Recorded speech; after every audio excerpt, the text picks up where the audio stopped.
One morning, Gordon was in the yard taking on a large supply of coal. "That's the third load of coal you've had today, Gordon," said James. "Some might say you're being rather greedy."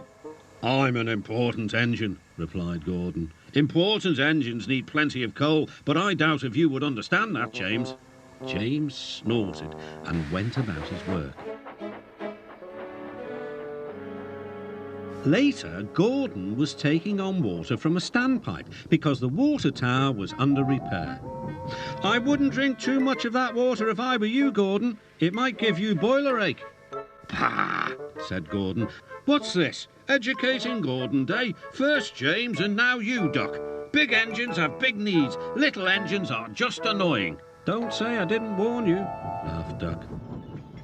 Later, Gordon steamed into the yard at the big station. "That's what I need," exclaimed Gordon. There, emerging out of the sheds, were 2 shiny tenders. "Now, if I had 2 tenders," said Gordon, "I wouldn't need to stop so often, and I wouldn't have to listen to silly little engines." "Those tenders belong to a visitor," replied his driver. Diesel sidled up alongside.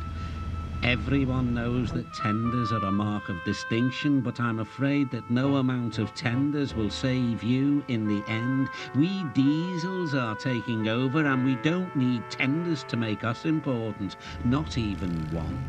Gordon was most upset. He was feeling just the same the next day. "I'm not happy." "I know," put in Duck brightly. "It's boiler ache." "It's not boiler ache," protested Gordon. "It's—" "Of course it is," interrupted Henry. "That water's bad. Your boiler must be full of sludge. Have a good washout, then you'll feel a different engine." "Don't be vulgar," huffed Gordon.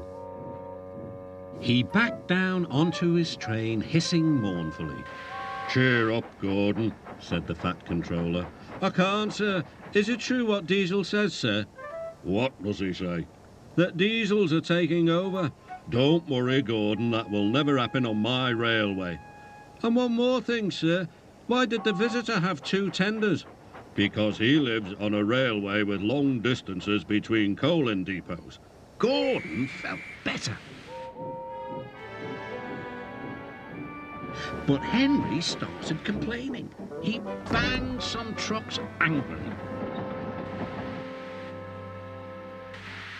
"I always work hard enough for 2, he puffed. "I deserve another tender." Duck whispered something to Donald. He was going to play a trick on Henry. "Henry," he asked innocently, "would you like my tenders?" "Yours? What have you got to do with tenders?" "All right," said Duck. "The deal's off. Would you like them, Donald?" "I wouldn't deprive you of the honour," replied Donald. "It is a great honour," continued Duck thoughtfully, "but I'm only a tank engine. Perhaps James might." "I'm sorry I was rude," said Henry hastily. "How many tenders have you, and when could I have them?" I have 6, and you can have them this evening." "6 lovely tenders," chortled Henry. "What a splendid sight I'll be." Henry was excited all day. "Do you think it'll be all right?" he asked for the umpteenth time. "Of course," said Duck. "They're all ready now." The other engines waited where they could each get a good view. But Henry wasn't a splendid sight at all. His 6 tenders were very old, dirty, and filled with boiler sludge. "Had a good wash out, Henry?" called a voice. "That's right. You'll feel a different engine now." Henry was not sure, but he thought the voice belonged to Gordon.